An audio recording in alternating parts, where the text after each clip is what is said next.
So in the 1990s, we started doing all these surveys and looking at the ground, looking at the hospitals and saying, whoa, we have a lot of superbugs. We need the pharmaceutical industry to start making new antibiotics.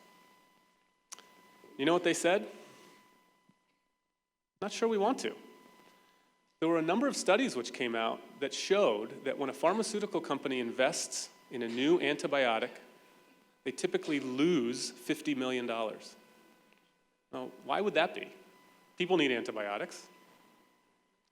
Well, think about a doctor like me. Let's compare an antibiotic to a blood pressure drug.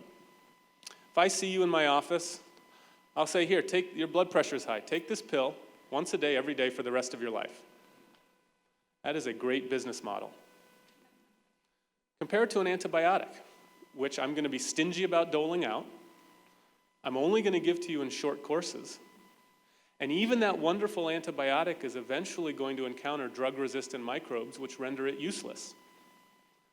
So the pharmaceutical companies are looking at the finances and saying, I know you guys want us to make new antibiotics, but what's in it for us?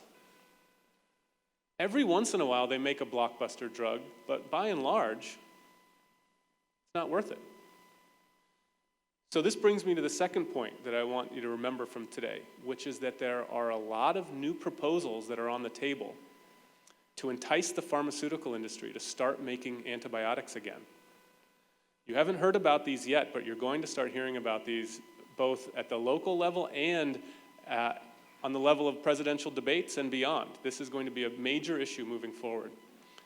So the first thing is called a push incentive. And I'll give you an example. In my book, I chose to write about this one particular antibiotic called dalbavancin. It's made by a pharmaceutical company called Allergan, which is a Dublin-based pharmaceutical company. So Allergan also makes Botox. Botox had $3 billion in sales last year. You can go to a company like Allergan, which is very good at making antibiotics if they want to, but they're losing interest, and say, you know, your corporate tax rate is 18%. What if we cut it to 15%, provided that you promise to invest a portion of those excess profits into new antibiotics? How do people feel about that? I can tell you that I have mixed emotions. I work very closely with the pharmaceutical industry, trying to figure out strategically what drugs they should develop to meet the needs of our patients. You know, when I first heard about it, I was following the trials in Oklahoma of Johnson & Johnson and other companies that had misled the public about the opioid epidemic.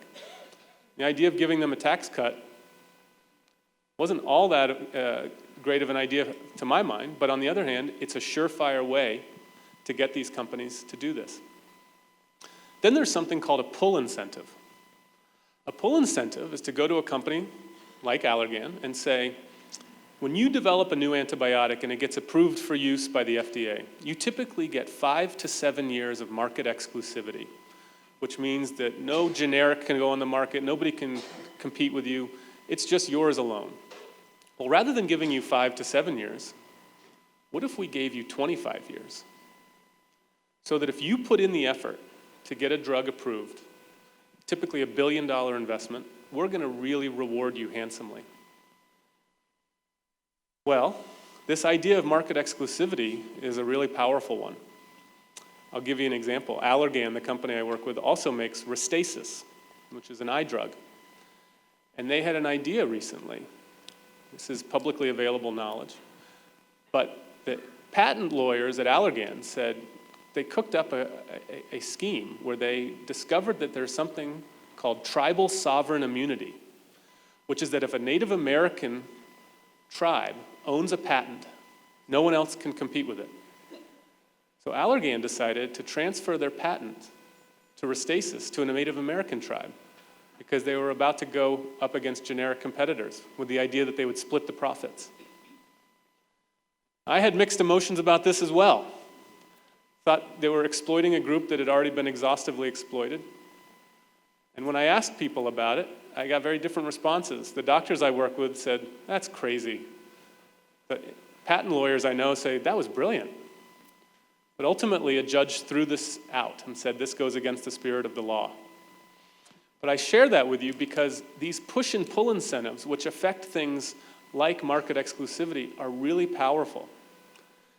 And this is not a debate that has entered the public sphere yet, but it's something that we in infectious disease and in the clinician community, we argue about ad nauseum in academic meetings.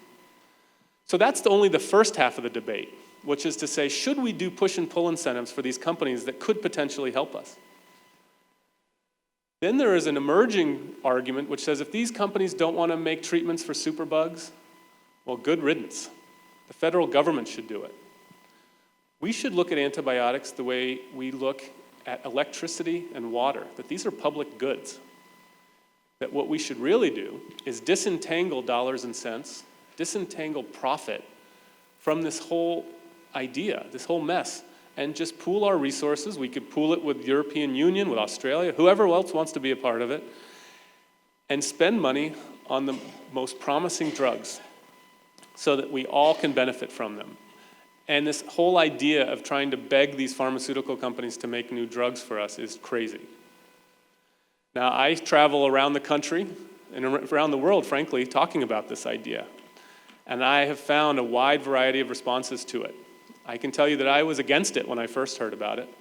And in my book, I interview people, people at the National Institute of Health, people in the federal government, to say, this is a provocative idea, what do you think?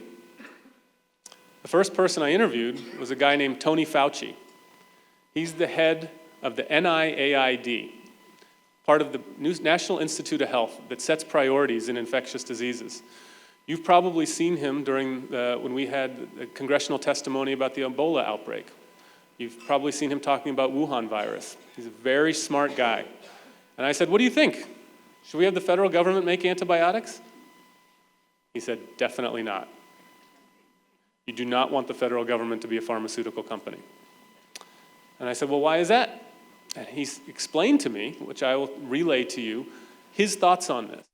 That for the last 30 years, we have had a public-private partnership where the NIH, the federal government, is very good at selecting scientists and giving them multi-million-dollar grants to do their science, to make discoveries, to find molecules that could potentially be antibiotics. But after those molecules are discovered, things become very risky and very complicated. Let's say that I was in my laboratory doing an experiment and I find, you could pick a chemical, zinc oxide. If I find that zinc oxide kills superbugs, well, I can't just start giving it to humans. I have to do all kinds of experiments in test tubes and then in animals, typically 2 different types of animals. Often we use mice and we use New Zealand white rabbits. Then you do studies in humans. Phase 1 trials in humans, which are healthy human volunteers. Then phase 2 trials to see if the drug actually works. And then phase 3 trials, which are what we call the pivotal trial, which says, does your new discovery, say zinc oxide, better than the existing stuff on the market? That whole process typically takes at least 10 years and $1 billion of investment.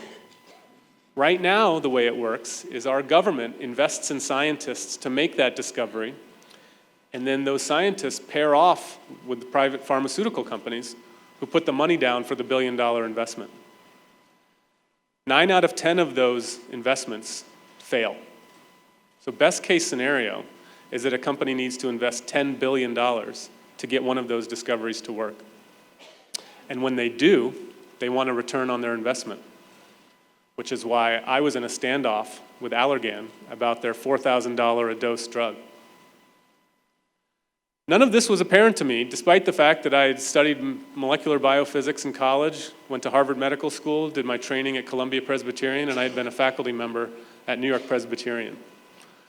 But I decided that this was a really interesting thing to look at. How are we going to do this? And so I set about designing a clinical trial, which I found to be much more difficult than I ever expected. And that's what my book ends up being about.